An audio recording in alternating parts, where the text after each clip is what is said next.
तो क्या ये वाकई मुमकिन है कि YouTube पर एक जैसे व्यूज से 10 गुना ज्यादा पैसे कमाए जा सकें? नहीं, ये कोई क्लिकबेट नहीं है, बल्कि एक ऐसी हिकमत अमली है जिसे YouTube ऑटोमेशन कहा जाता है। आज हम इसी ब्लूप्रिंट को आसान लफ्जों में समझेंगे कि ये आखिर काम कैसे करता है। ये फर्क देखें, वाकई हैरानकुन है। हो सकता है कि कंटेंट बिल्कुल एक जैसा हो, लेकिन देखने वाले कहाँ से हैं, ये बात आमदनी को जमीन आसमान का फर्क दे सकती है। और इसकी वजह बहुत आसान है। अमेरिका और बरतानिया जैसे ममालिक में इश्तिहार देने वाले ज्यादा पैसे देते हैं। तो इसका मतलब ये हुआ कि आपका आरपीएम यानी रेवेन्यू पर 1000 व्यूज आसमान तक जा सकता है। तो अहम सवाल ये पैदा होता है कि आखिर इन ज्यादा पैसे देने वाली ऑडियंसेस को टारगेट किया कैसे जाए, भले ही कोई दुनिया के किसी भी कोने में बैठा हो। यहीं पर YouTube ऑटोमेशन का कॉन्सेप्ट काम आता है। और एक बात वाज़ेह कर दें, इसका मतलब बॉट से व्यूज़ लेना बिल्कुल भी नहीं है।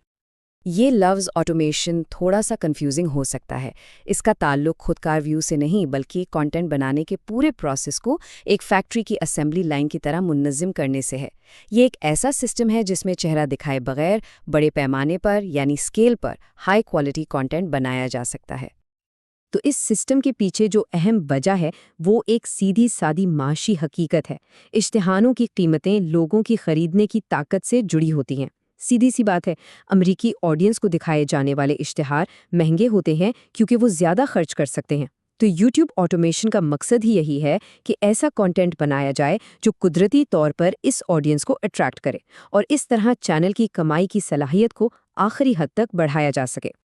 अच्छा, तो ऑडियंस तो तय हो गई, लेकिन सवाल ये है कि कंटेंट बनाया किस चीज़ पर जाए। ये शायद सबसे अहम फैसला है। इस पूरी हिकमत अमली में टॉपिक या नीश ही सब कुछ है, वो ही बुनियाद है। एक गलत नीश चुनने का मतलब सीधा सीधा महीनों की मेहनत का ज़ाया होना है, भले ही कंटेंट कितना भी ज़बरदस्त क्यों ना हो। तो यहाँ दो रास्ते हैं, ट्रेंडिंग और एवरग्रीन। ट्रेंडिंग टॉपिक्स आप समझ लें आतिशबाजी की तरह हैं, एकदम से रोशन होते हैं और फिर गायब। जबकि दूसरी तरफ है एवरग्रीन टॉपिक्स। ये एक मजबूत दरख्त की तरह हैं, शायद आहिस्ता बढ़ते हैं लेकिन सालों साल फल देते रहते हैं। ये वो टॉपिक्स हैं जिनको लोग हमेशा सर्च करते रहते हैं, जैसे इन्वेस्टमेंट कैसे करें या कदीम तारीख के बारे में कुछ। इसका फ़ायदा ये है कि आपकी वीडियो आज भी, 1 साल बाद भी, यहाँ तक के 5 साल बाद भी व्यूज़ और पैसा लाती रहेगी। लेकिन आइए एक और अहम बात समझते हैं। सिर्फ एवरग्रीन होना काफ़ी नहीं है। हर एवरग्रीन टॉपिक माली तौर पर बराबर नहीं होता। कुछ कैटेगरीज ऐसी हैं जहां इश्तिहार देने वाले दूसरों के मुकाबले में कहीं ज़्यादा पैसा देने को तैयार होते हैं। उन्हें ही कहते हैं हाई आरपीएम नीशेस। और असल कमाई का राज इसी में छुपा है। ज़रा इन नंबर्स को देखिए, ये खुद सब कुछ बता रहे हैं। सोचने वाली बात यह है कि मेहनत तो इतनी ही लगती है, चाहे वीडियो गेमिंग पर हो या पर्सनल फाइनेंस पर। लेकिन फ़र्क देखें, फाइनेंस नीश में हर 1000 व्यूज़ पर $20 तक कमाए जा सकते हैं, जबकि एंटरटेनमेंट में शायद सिर्फ $1।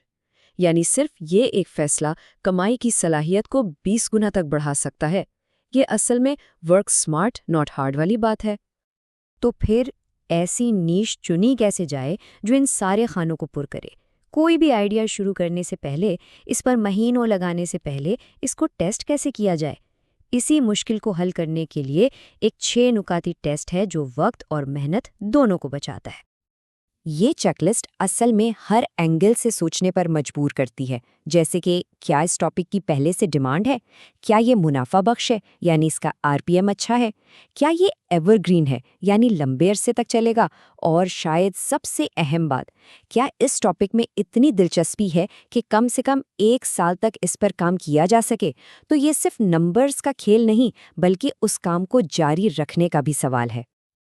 चले मान लेते हैं कि वो सोने की खान यानी परफेक्ट नीश मिल गई है। अब वक्त है असल काम का, कंटेंट बनाने का। लेकिन कैमरे के सामने आए बगैर ये होगा कैसे? इसका जवाब है आर्टिफिशियल इंटेलिजेंस यानी एआई में। और एआई को सिर्फ एक टूल ना समझें, बल्कि अपना एक प्रोडक्शन पार्टनर समझें। अभी कुछ साल पहले तक की बात है, एक फेसलेस वीडियो बनाने के लिए एक स्क्रिप्ट राइटर चाहिए होता था, एक वॉइस ओवर आर्टिस्ट और एक वीडियो एडिटर। ये प्रोसेस महंगा भी था और बहुत वक्त भी लेता था। लेकिन आज एआई अकेले इन सब रोल्स को संभाल सकता है। इसकी वजह से अब एक अकेला इंसान भी एक मुनज़्ज़म वर्कफ्लो के जरिए हाई क्वालिटी कंटेंट बना सकता है।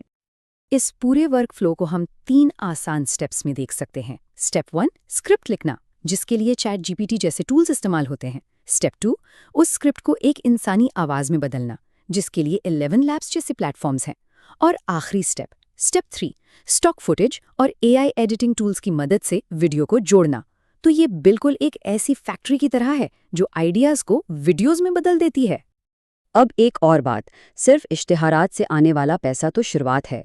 एक असल पायदार बिजनेस बनाने के लिए इनकम सोर्सेज को डाइवर्सिफाई करना, यानी मुख्तलिफ ज़राए से पैसा कमाना बहुत ज़रूरी है। यूट्यूब चैनल को सिर्फ एक चैनल नहीं, बल्कि एक मरकज़ समझें, जहां से कमाई के कई रास्ते निकलते हैं। एडसेंस से बिल्स तो पे हो जाते हैं, लेकिन असल दौलत कहीं और है। जब एक खास नीश में ऑडियंस बन जाती है, तो वो एक कीमती असासा बन जाती है। बड़े ब्रांड्स इस ऑडियंस तक पहुंचने के लिए स्पॉन्सरशिप्स देते हैं। डिस्क्रिप्शन में प्रोडक्ट्स के लिंक्स डालकर एफिलिएट कमीशन कमाया जा सकता है। और वक्त के साथ साथ ये इनकम सोर्सेज आराम से एडसेंस की कमाई से आगे निकल जाते हैं।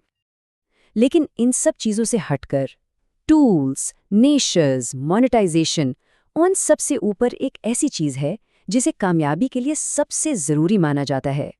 सारी बात आकर एक लफ्ज़ पर रुकती है, कंसिस्टेंसी, यानी मुस्तकिल मिजाजी। बेहतरीन नीश हो, जदीद तरीन एआई टूल्स हों, लेकिन अगर कंटेंट मुस्तकिल पब्लिश नहीं हो रहा तो चैनल कभी ग्रो नहीं करेगा। और यही वजह है कि ऑटोमेशन या एक सिस्टम बनाना इतना ज़रूरी है, क्योंकि ये कुव्वत इरादी की ज़रूरत को कम कर देता है और प्रोडक्शन को चलते रहने को यकीनी बनाता है। तो ये था YouTube ऑटोमेशन का पूरा ब्लूप्रिंट। ये सिर्फ पैसा कमाने का तरीका नहीं है, बल्कि एक ऐसा सिस्टम बनाने के बारे में है जो आपके लिए काम करे। तो अब ये सोचने की बात है कि अगर एक वाज़े निज़ाम हो और मुस्तकिल मिजाजी की ताकत भी, तो ऐसी कौन सी आला कदर वाली नीश हो सकती है जिसमें एक कामयाब कम्युनिटी बनाई जा सकती है। हमारे साथ इस मौजू पर गौर करने का शुक्रिया।